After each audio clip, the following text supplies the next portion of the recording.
Hello student, मैं electric potential energy पर कुछ प्रॉब्लम सॉल्व कर रहा हूँ। जैसे ये चार्ज Q1 है, ये Q2 है। अब they are separated by a distance of a and both charges are positive. अब they are free to move due to repulsion force. इनके मध्य की दूरी A से यदि B हो गई, इसका मास M1 है, इसका मास M2 है। अब A से B हो गई, B डिस्टेंस पे आ गई। अब इनमें कितनी कितनी स्पीड है ये पता करना है। तो इसमें लगेगा एनर्जी कंजर्वेशन। क्या लगेगा? एनर्जी। तो वो कैसे लगेगा वो आप समझो। यहाँ की एनर्जी लिखो आप। इंटरेक्शन के Q1 Q2 upon A plus दोनों में काइनेटिक एनर्जी 0 है, क्योंकि बस आपने रेस्ट से छोड़ा है, रिलीज करा है। तो 0 + 0। अब इस पोजीशन में क्या होगी, इसमें लिख दो और बराबर कर दो कि Q1 Q2 upon B plus P²/2m1 plus P²/2m2। अब प्रश्न उठता है मैंने P क्यों लिया है? क्योंकि इस पर जो नेट फोर्स है पूरे सिस्टम पर वो 0 है, तो मोमेंटम कंजर्व रहेगा। तो ये अपोजिट डायरेक्शन में जाएंगे, तो उस मोमेंटम वेक्टर क्वांटिटी है, तो मोमेंटम की मैग्नीट्यूड तो सेम होगी, डायरेक्शन अपोजिट होगी। तो शुरू में मोमेंटम 0 है, बी पोजीशन पे भी मोमेंटम 0 होगा, क्योंकि वेक्टर है, वेक्टर कैंसिल आउट हो गए। मैग्नीट्यूड सेम है, डायरेक्शन अपोजिट है। इसलिए काइनेटिक एनर्जी का फार्मूला इस समय P²/2m1 है। अब इनको मैंने कर दिया बराबर करने से इस पूरे इक्वेशन में एक ही अननोन है P। क्यों? काइनेटिक एनर्जी का फार्मूला ½ mv² भी होता है, P²/2m भी होता है। अच्छा, ½ mv², PV/2 भी होता है, mv को P लिख दो, PV/2 होता है। तो इस समय जो सूटेबल फार्मूला था काइनेटिक एनर्जी का वो P²/2m बनता। ठीक है, अब इसमें P का मान आ जाएगा। अब हमें इसकी स्पीड चाहिए, तो वो जो P आवे, P को कर दो m1 v1, तो v1 आ जाएगा। तो जिसका मास ज़्यादा होगा उसकी स्पीड कम होगी, क्योंकि P तो सेम है मैग्नीट्यूड में, तो P/m1। और दूसरा P बराबर m2 v2। ये इस तरह की बात हो गई। अगर ये अपोजिट पोलरिटी के होते, Q1 है, दूसरा -Q2 है, अब इनको रिलीज कर दिया गया, तो ये A दूरी पे थे। अब A से ये अट्रैक्शन के कारण B दूरी पर आ गए। तो अब इनकी जो है एनर्जी जो यहाँ क्या लिखी जाएगी, कि Q1 - Q2 upon A plus 0 + 0। और यहाँ क्या लिखी जाएगी, कि Q1 - Q2 upon B plus वही P²/2m1 प्लस P²/2m2। ये लिख दी गई। अब ये बराबर कर दो, बराबर करने से P आ गया। अब आप इसमें ये देखोगे B की वैल्यू A से कम है और ये नेगेटिव है, तो जब ये इधर जाएगा तो ये मैग्नीट्यूड पॉजिटिव हो जाएगी, और पॉजिटिव मैग्नीट्यूड नेगेटिव से ज़्यादा है, तो नेट बचेगा पॉजिटिव। और पॉजिटिव ही बचना चाहिए, क्योंकि इधर तो कुछ नेगेटिव है नहीं, क्योंकि काइनेटिक एनर्जी कभी भी किसी की भी नेगेटिव नहीं होती। Kinetic energy is never negative. Potential energy में भी नेगेटिव और पॉजिटिव। काइनेटिक एनर्जी का डिफरेंस नेगेटिव हो सकता है, किसी की काइनेटिक एनर्जी नेगेटिव नहीं होती। आप खुद ही सोच लो, ½ mv², न तो m तो हमेशा पॉजिटिव, और v का स्क्वायर, तो v मैग्नीट्यूड है, तो kinetic energy is always positive. तो आप इसमें देखा कि म्यूचुअल अट्रैक्शन से ये पास में आएंगे। अब ये तो हो गई। अब मानो ये ऐसे 3 होते, तो 3 में अब हम मासेज अलग अलग नहीं लेंगे, नहीं प्रॉब्लम कॉम्प्लिकेटेड बन जाती है। और चार्ज भी हम सेम लेंगे, Q Q Q, और मास भी सबके M M M, और ये सभी जो हैं पॉजिटिव चार्जेस हैं। तो ड्यू टू म्यूचुअल रिपल्सन ये किसी B दूरी पर आ गए, हमसे पूछा B दूरी पर आ गए। अब बताइए इनकी क्या स्पीड है। तो इस सिस्टम की एनर्जी लिखो आप। तो अब बोलो कैसे लिखें, interaction energy taken 2 at a time, तो KQ²/A इसकी है, KQ²/A इसकी है, Q1 Q2 अपॉन A। तो ये कितनी हो जाएगी, 3KQ²/A प्लस 0 + 0 + 0 बराबर 3KQ² upon B plus P²/2m into 3, क्योंकि सब में यहाँ पर Q Q Q M mass M distance B। ठीक है, मास M है, मास है, mass M M M, charge Q Q Q, distance B B B. तो ड्यू टू मतलब ये रिपल्सन के कारण हमेशा इक्विलेटरल ट्रायंगल पर ही होंगे। तो ये प्रॉब्लम इस तरह से सॉल्व हो जाती है। अब आप इससे पी आ जाएगा और इसमें v की मैग्नीट्यूड सब में समान आएगी। तो यहाँ पर जो मोमेंटम था वो जीरो था और यहाँ भी जीरो रहेगा, क्योंकि तीनों जो जा रहे होंगे वो यूँ जा रहे होंगे, एक यूँ और एक यूँ।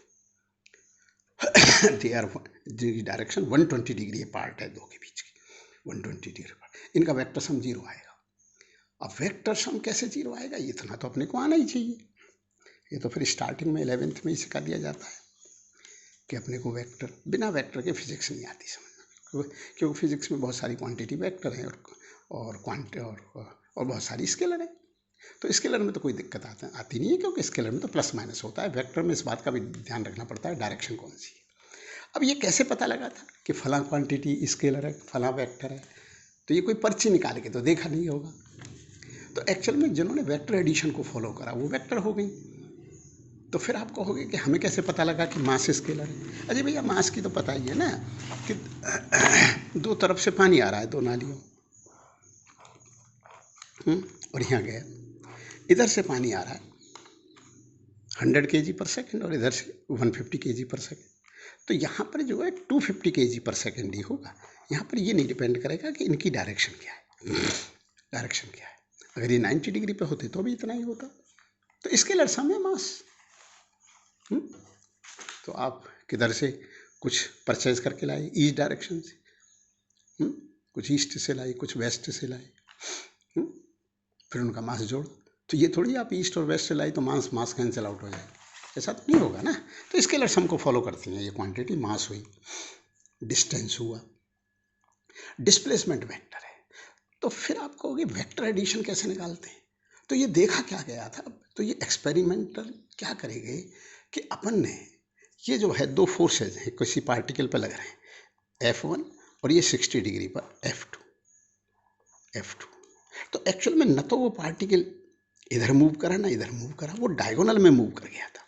डायगोनल ऐसे कि ये पैरेललोग्राम को कंप्लीट कर लो, जहाँ पर F1 खत्म हो वहीं से F2 चालू कर दो और इसके मैग्नीट्यूड के प्रोपोर्शनल लेंथ बना दो। मानो ये 10 न्यूटन है, ये 15 न्यूटन है। 10 न्यूटन के लिए आपने 10 सेंटीमीटर बनाई है, तो 15 न्यूटन के लिए 15 सेंटीमीटर बना दो। फिर इस लंबाई को नाप लो, ये जितने सेंटीमीटर आएगी वही इसका वेक्टर एडिशन है। ये होता था वेक्टर। फिर इसके निकालने के रिजल्टेंट निकालने के मेथड निकाले गए। तो आप बोलो क्या मेथड निकालेंगे? कंपोनेंट लेना। तो अब मैं इस पर तो नहीं जा रहा कि कंपोनेंट कैसे लेते हैं। तो सबको, अगर एक प्लेन में है फोर्सेज या मोमेंटम एक प्लेन में है, तो उनको दो म्यूचुअली परपेंडिकुलर डायरेक्शन में रिजॉल्व कर देते हैं, मतलब एक एक के दो दो टुकड़े कर देते हैं। फिर उनको जोड़ लेते हैं, एक डायरेक्शन को जोड़ लेते हैं, एक्स को वाई को अलग जोड़ लेते हैं, फिर उनका स्क्वायर कर देते हैं, ऐड कर लेते हैं, रूट ले लेते हैं। अगर स्पेस में है, एक प्लेन में नहीं है सारी वो वेक्टर क्वांटिटी 3 डायमेंशन में, तो हर एक के 3 कंपोनेंट हो जाते हैं। फिर आप कहोगे जरूरी है कि जब कंपोनेंट लें तो 3 ही हो? नहीं, अगर पूरा कोई तरह से जो डायरेक्शन चूज करिए एक्स है, तो उस डायरेक्शन में उसका कंपोनेंट एक्स होगा और वाई जेड में कंपोनेंट जीरो आएंगे। और कोई वाई में तो वाई में ही रहेगा, उसके जेड और एक्स में कंपोनेंट जीरो आएंगे, और जो जेड में उसके कंपोनेंट एक्स वाई में जीरो आएंगे। अगर वो एक्स वाई जेड से θ1 θ2 और θ3 एंगल बना रहा है, तो फिर उसके कंपोनेंट होंगे, मानो कोई एफ है तो एक्स डायरेक्शन में एफ कॉस θ1, वाई डायरेक्शन में एफ कॉस θ2 और जेड डायरेक्शन में एफ कॉस θ3। तो उसको रिजॉल्व कर लेते हैं 3 डायरेक्शन में। और दूसरा है जो कोई α1 α2 α3 बना रहा है, तो किससे? X Y and Z direction से। तो सारे फिर एक्स में जोड़ दो एक तरफ, विद साइन, प्लस माइनस तो हो सकते हैं, क्योंकि अगर एंगल 90 से ऊपर है तो कॉस जो है वो नेगेटिव है, 90 से 180। तो इस तरह की बात है। -90 से +90 के बीच में पॉजिटिव आएगा कंपोनेंट, और 90 से उधर की तरफ +90 से, और इधर -90 से -180 तक नेगेटिव आएंगे कंपोनेंट। तो इस तरह से ये आ जाते हैं। अब आ जाते हैं फिर दोबारा से एनर्जी के कंसेप्ट पे, कि कोई स्फेरिकल सेल है, ठीक है, दूसरा स्फेरिकल सेल है। अब इसमें कुछ वो बताएगा कि ये स्फेरिकल सेल फिक्स्ड कर रखा है, ठीक है, और ये जो है एक्सपेंड होने के लिए फ्री है, एक्सपेंड होने के लिए फ्री है। इस पर Q1 चार्ज है, इस पर Q2 चार्ज है, इसमें शुरू में रेडियस इसका R1 है, शुरू में क्या है, शुरू में भी R1 बाद में भी, और ये रिपल्सन से बाहर की तरफ भाग रहा है और ये फिक्स्ड है, इसको नहीं एक्सपेंड होने दे रहे या कॉन्टैक्ट नहीं होने दे रहे, क्योंकि रिपल्सन से ये यूँ होगा वो यूँ होगा, तो वो हो रहा है, तो वो रेडियस R2 से R3 हो गया। अब हमसे किसी ने पूछा कि इसमें कितनी वो जो है काइनेटिक एनर्जी आ गई, तो अपने को क्या लिखना पड़ेगा, एनर्जी का कंसेप्ट। वो कैसे लिखेंगे, शुरू की एनर्जी क्या है, इसकी शुरू की एनर्जी क्या है, क्योंकि स्फेरिकल सेल है, स्फेरिकल सेल की एनर्जी जो सेल्फ एनर्जी होती है KQ1²/2R1, दूसरे की भी KQ2²/2R2, फिर इंटरेक्शन एनर्जी KQ1Q2/R2। यहाँ स्टूडेंट गलती करता है, क्योंकि Q1 के कारण इसकी पोजीशन पर पोटेंशियल है KQ1/R2, और उस पोटेंशियल पे, उस पोजीशन पे, उस कुर्सी पे Q2 रख दिया गया, तो potential multiplied by charge is the potential energy, क्योंकि पोटेंशियल होता क्या है, एनर्जी पर यूनिट चार्ज, तो चार्ज की मल्टीप्लाई करनी पड़ी। अब ये प्लस क्या करेंगे, KQ1²/2R1, ये तो वही रहा, हम चाहते तो इसे ना लिखते, क्योंकि इनिशियल पोजीशन और फाइनल नंबर बराबर है, तो कैंसिल आउट हो जाएगा, तो मत लिखो, मतलब वही लिखो जो चीज़ चेंज हो रही है। और दूसरी क्या हो गई, KQ2²/2R3, ये सेल्फ एनर्जी हो गई, प्लस इंटरेक्शन एनर्जी हो गई KQ1Q2/2R3 प्लस इसकी काइनेटिक एनर्जी जो कि आ गई, काइनेटिक एनर्जी आ गई, इसके एक्सपेंड होने की, इसकी काइनेटिक एनर्जी आ गई। ये इस तरह से आ जाएगा है। अब किसी ने कहा कि हमें तो इसका ये इस तरह से इसकी काइनेटिक एनर्जी आ गई, बस आ गया ना समझ। अब किसी ने पूछा, क्योंकि एनर्जी के ऊपर ही मैं बना रहा हूँ, किसी ने पूछा कि there is a ring, uniformly charge ring having charge Q, यहाँ से इन्फिनिटी से कोई, ये कैपिटल Q मान लेते हैं, कैपिटल Q, इन्फिनिटी से कोई small Q charge, -Q charge infinity से चला और अट्रैक्शन से आते आते यहाँ पर क्या इसकी स्पीड हो जाएगी, ये फिक्स्ड है। उसका मास है, इसका मास देना जरूरी है। अगर काइनेटिक एनर्जी पूछिए तब देना जरूरी नहीं है। अगर ये पूछिए कि जब यहाँ आ गया होगा तो किस स्पीड से इसको रिंग के सेंटर को ये क्रॉस करके इधर चला जाएगा, किस स्पीड से क्रॉस करना होगा, तो फिर क्या करना होता है कि आप जब ये इन्फिनिटी पे है तो इनकी जो इंटरेक्शन एनर्जी है इस Q के कारण इन्फिनिटी पे पोटेंशियल है KQ/इन्फिनिटी है, KQ/इन्फिनिटी 0 हो गया, 0 में -Q, तो उस कुर्सी पे जैसे भिखारी की पोजीशन को 0 मान लो, और उस पर बैठने वाला के मास कितना भी हो, क्योंकि कुर्सी 0 है, तो कुर्सी मल्टीप्लाइड बाई बैठने वाला, ये होता है। अब PM की कुर्सी है, PM की कुर्सी और बैठने वाले का वो जो है मतलब चार्ज, ये मल्टीप्लाई कर दो आप, तो वो उसकी पोटेंशियल एनर्जी आ गई। अब क्या थे, पहले मनमोहन सिंह थे PM, तो PM की कुर्सी की तो जो पोजीशन है वही पोजीशन है, जो भी होती है, कोई भी कुछ भी मान लो कि साहब उसकी पोजीशन 1 लाख यूनिट है, एज कम्पेयर टू, मतलब कहीं से रेफरेंस पोजीशन से नापी, मतलब भिखारी से ही नापी, तो 1 लाख है। और उस पर बैठने वाला नेगेटिव मेंटेलिटी का है, नेगेटिव मेंटेलिटी का है, तो मल्टीप्लाई नेगेटिव हो जाएगी। तो और अच्छी मेंटेलिटी का है, मोदी है, तो भयंकर उसका पॉजिटिव चार्ज है, तो कुर्सी भी पॉजिटिव, वो भी पॉजिटिव, मल्टीप्लाई होकर पॉजिटिव आ जाएगा। तो ऐसे ही सोचा करो आप।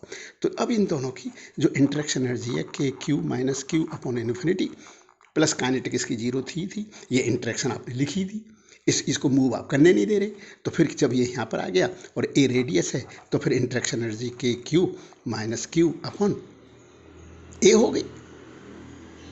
हो गई प्लस ½ m/v², अपने आप v आ जाएगा, और जब ये इधर जाएगा तो ये पॉजिटिव हो जाएगा, और ये तो 0 है, तो 0 + 0 बराबर, तो पोटेंशियल एनर्जी घट गई,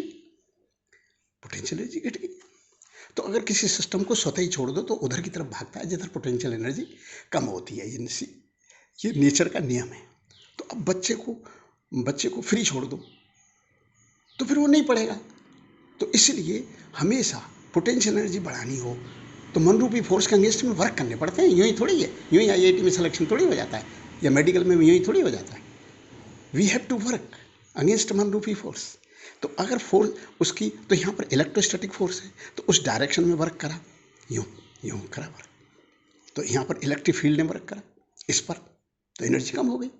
अब मानो तुम पत्थर छत पर रखे हो, तो ग्रेविटी के अगेंस्ट में वर्क करोगे तो पत्थर में पोटेंशियल एनर्जी आ जाएगी। जब पत्थर ऊपर से गिरेगा तो दैट पत्थर हैज दी कैपेसिटी ऑफ तोड़िंग द सिर by virtue of the position of the पत्थर है। ठीक है ना? और किसी के ऊपर करेगा आप सिर तोड़ देगा है, तो आप समझिए ना बात को, तो पोटेंशियल एनर्जी को समझिए। तो ये आ जाएगा। तो ये मैंने एक आपको बनाया है एनर्जी के। तो मैं नेक्स्ट वीडियो बनाऊंगा, आपको किलोवाट आवर के बारे में बताऊंगा। मतलब इलेक्ट्रिक एनर्जी की यूनिट। तो यूनिट तो सभी होती है, मास की भी यूनिट होती है, इसकी होती है। तो इसको यूनिट क्यों कहने लगे लोग? क्यों? किलोवाट आवर आम जनता को समझाना मुश्किल था, तो उन्होंने कह दिया भैया तुमने 500 यूनिट खर्च की। अरे यूनिट क्या है? यूनिट तो मास की भी है, तो कौन सी यूनिट है? तो वो यूनिट किलोवाट आवर है। तो किलोवाट आवर पे मैं एक लेक्चर बना दूंगा, अच्छी तरह समझा दूंगा कि व्हाट इज किलोवाट आवर। तो उसमें मैं फोर्स से लेते हुए वर्क डन समझाऊंगा, फिर एनर्जी समझाऊंगा, फिर किलोवाट आवर। तो हमने किलोवाट आवर ही क्यों चूज करा था? हमने ये क्यों नहीं चूज करा था कि वाट इंटू सेकेंड? तो वाट इंटू सेकेंड जूल होता है, ये बहुत छोटी यूनिट है वाट इंटू सेकेंड। तो इसमें अब अगर हम हिसाब किताब नहीं लगा सकते थे, अगर अपने को कोई चीज़ महंगी वाली सोना खरीदना है, तो वो जो है सोनार केजी में रेट थोड़ी बताएगा, वहाँ ग्राम में बताता है, तोले में बताता है। और सब्जी खरीदनी है तो वहाँ यह थोड़ी कहेगा पर ग्राम इतनी है सब्जी। तो जैसा होता है वैसा उस तरह से यूनिट बना दी जाती है। तो किलोवाट आवर प्रॉपर यूनिट है। तो किलोवाट आवर प्रॉपर यूनिट है। तो इसके बारे में मैं नेक्स्ट लेक्चर में बताऊंगा।